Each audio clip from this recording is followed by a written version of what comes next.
So this is just a moment that I am hosting with you. Thank you so much for tuning in. And I don't know if I have anything spectacular or mind blowing to say, except for educators. I want to speak to us right now. I want to speak to another version of me. I want to speak to the me I needed to speak to a year ago before COVID times. I want to speak to you because this is absolutely crazy. We're smiling, we're doing, we're persevering, and we're trying. But it's absolutely crazy. And I've got to tell you, I see you. I see you without having to say that you have to be seen. I see exactly what you're doing. And the only thing that is guiding you is the hope that our kids will become smarter, better people.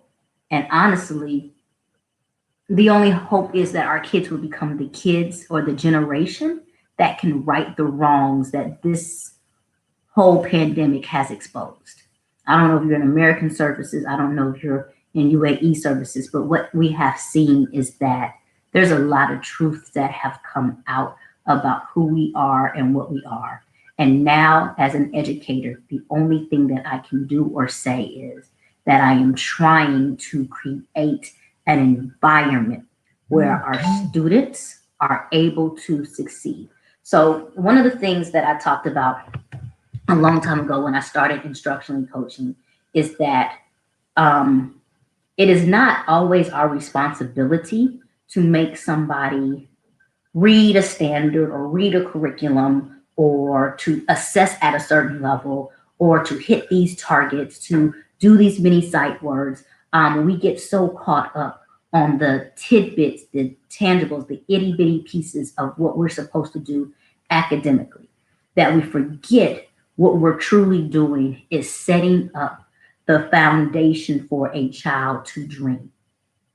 We are setting up the foundation for a child to achieve. We are setting up the foundation for a child to believe. And the thing that I had to tell some of my educator friends and even myself is that my responsibility is that the day my student decides if they want to be an astronaut, they can fly. If they want to be an engineer, they can design, they can measure, they can do angles. If they just want to be another teacher, they can teach. But the moment that they decide of what they want to be, it's my responsibility to make sure that they have the educational foundation, knowledge, and wherewithal to be that, to authentically be that. They have the right to go after their dreams, but the truth is, their dreams come at a preliminary, wrong word, cost. And that cost is the tenacity and the educational foundation to get to it. That's what our role is as a teacher. That's what our goal is. Our goal is to turn around and give our kids the foundational knowledge to be able to jump as high as they want to reach. So I say all that because we're now in this distance learning piece. And I just sat here and had a beautiful night with my girlfriends and got to cry, got to hands down cry because we are tired and we are trying. And there is no such word as overwhelmed as it is now. Like I am straight on back, lady. You gonna hurt yourself. Cause like we have more than bags, we got pennies in the pockets, we got overcoats, we got it all trying to figure out this distance learning piece. And it's hilarious to see these people with these professional developments are saying that we know. No, you don't. Let's be honest. We are figuring this one out together. There is not a model program in place. There's nothing in place for what we are dealing with now. Any type of homeschooling, any type of distance learning program, any type of whatever hybrid program was done by choice before. Choice. Parents chose it. Kids chose it. So you're not a model for this. You're not, oh, this is what normally works in this time. You're not that. What you are is a model for a hybrid program. But this COVID, when we're now working distance learning or some kids are face to face, this is a first time thing because we're dealing with kids who don't want this. We're dealing with kids who did not choose that this was their method of learning. And now we have put something so far and so fast in front of them that we're just trying to figure it out. You can't tell me you're getting through the curriculum the way they're supposed to be going through. You can't tell me that you're building and building and building. Thank you for coming out there. Art of Becoming More. I appreciate it. But we're building all of these things that are just brand new. And our kids are not there. They're not ready. And it's unfair. It's unfair. Just because they like TikTok or whatever it is, like that doesn't mean that that's the way that they're wanting to learn. And we've lost a lot of those valuable and needed conversations with this. So I'm just here to sit here and say, I see you. I absolutely see you that this is hard. And I want to cuss, but it's absolutely BS. Every time somebody's like, oh, but your resume is going to be great. I didn't ask for that. I didn't ask for my resume to be greater. I just asked to come and do the work that we need to do. And we're being so innovative that if there's an opportunity for us to slow down, which there isn't, but slow down and be able to say, you know what? Thank you. I'm this far and still trying. And I'm still feeling like there's some gas in the tank and some gusto in the wind. High five your kids from a distance. Thank you for still being here because I know that you're trying and you believe and you want something better.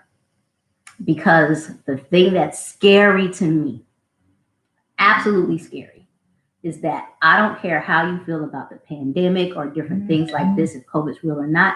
The truth is natural disasters, occurrences happen, and we have to have people ready to answer those questions. There are scientists right now looking for a vaccine. There are scientists now doing all these things. And the key thing is that this next generation that we're training up and teaching, they're going to be responsible for finding some stuff. When 2030 come rolling around and I'm old, I'm tired, and I have senile, I have to rely 10 years from now, the kids that are in my high school class have enough capacity to turn around and save the world again. Those are our new leaders. Those are our new shaker-uppers. Those are our new protesters. Those are our new wrong word. I've been is up all night. Politicians. Those are our new engineers. Those are all of our new people. And we have to make sure that they have some foundational capacity to be able to do those things because we're going to need them. So I say it again in this quick little short live because I want to be able to come back and start really going through and talking and giving you some tidbits in the classroom. But before I can give you any tidbits, I got to say thank you. 100% authentically, thank you for just trying and just holding on to that hope that what we're doing means something to some child and there's somebody who needs it and they're holding on. Thank you for picking up the extra classes. Thank you for telling Johnny to sit his tail down while he's on distance learning and you muted and you see everything going on in the background. Thank you, because I'm sitting there starving and I'm watching my children eat a full-fledged meal, looking good. Thank you for trying to figure it out. Thank you for telling us it ain't working, because it's not. Thank you for trying to figure out another way to make it work. Thank you for waking up with hopes that it will work. Thank you for calling those students and making it do what it needs to do. Thank you for the new educators. I'm seeing people on TikTok. I'm seeing people, like, we're doing everything out there to make learning cool in a cold environment. So I thank you. I thank you. Thank you. I'm giving you the Patti LaBelle dance. Thank you. Anyways, that's me and my 2 cents. Because it's really late. I am going to start doing more lives. Yes, thank you. I am so proud of my fellow Man, you guys don't understand.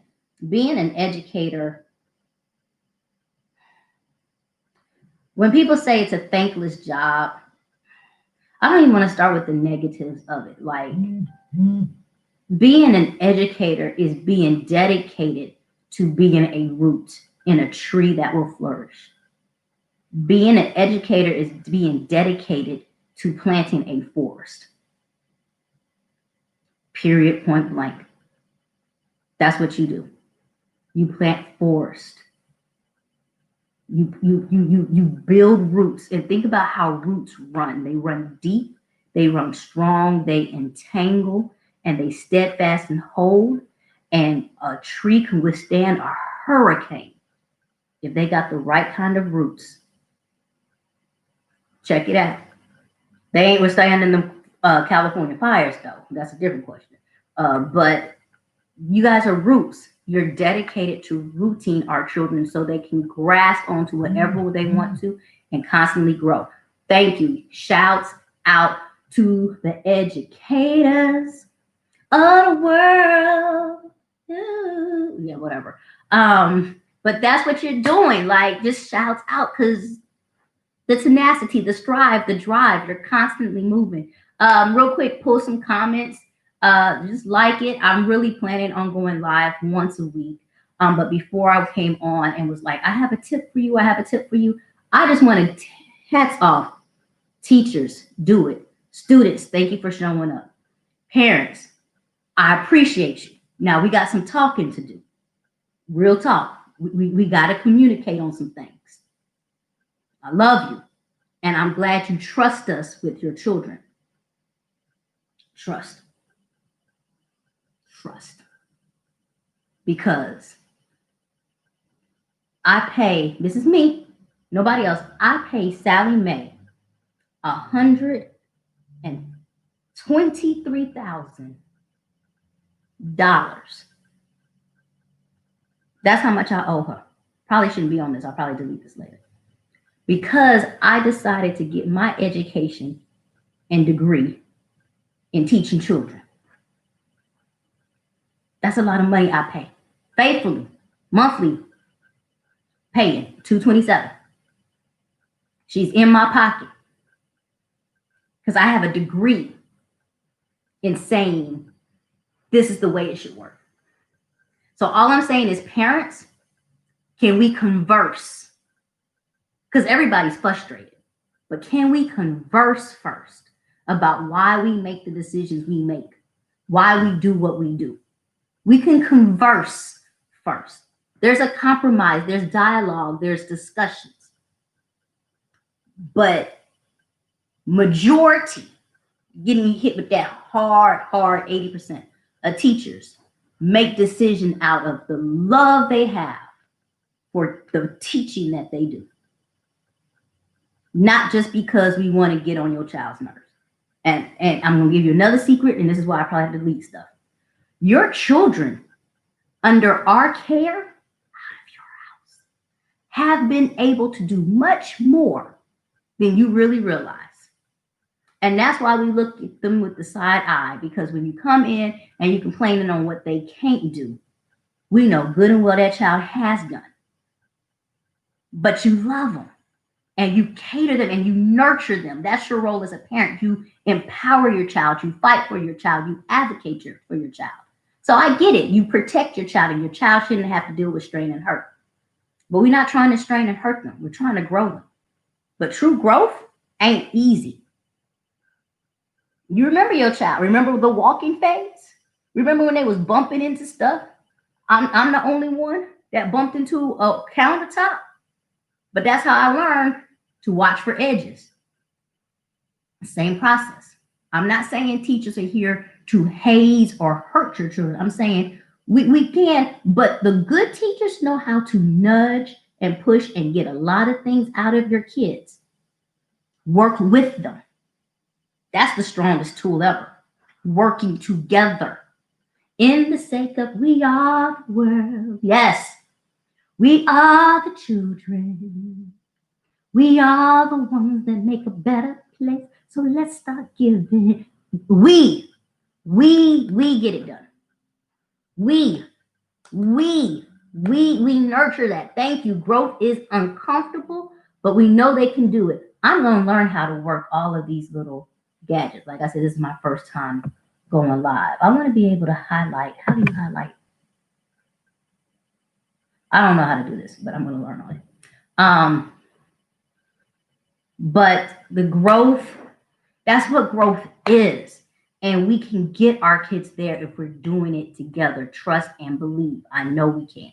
And so trust us, believe in us, or ask questions. That's the big thing with teaching, that the questioning strategies. We ask questions. We're constantly asked questions. Parents ask us questions because there is a reason why we do the things we do. There is a reason why, because we have to build the generation that will take care of us. And let me let you on a secret. We got 4 years proving that some people who are supposed to be taking care of people in America ain't doing a good job. We got years, we got things to do to prepare the next generation to take care of us. And it takes work.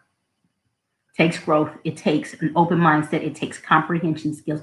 It takes reading. It takes being tested. It takes being in different situations. It takes innovation. It takes dedication. It takes tenacity. It takes perseverance. Like, look at all these syllable words.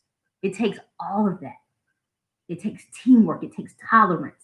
But we can't gift them just everything. They have to grow and go and get them. All right. That's it for my live. Thank you so much for joining. I don't even know why I'm up this late, but I've got to spend a little bit of time with you. If you don't know me, please subscribe. Please like, please share my information with others. I really, really do love education. I do love educators. I do love this community where we get to talk and do more in. So I'll check you guys later. Thank you for tuning in. This has actually been fun for me. Bye.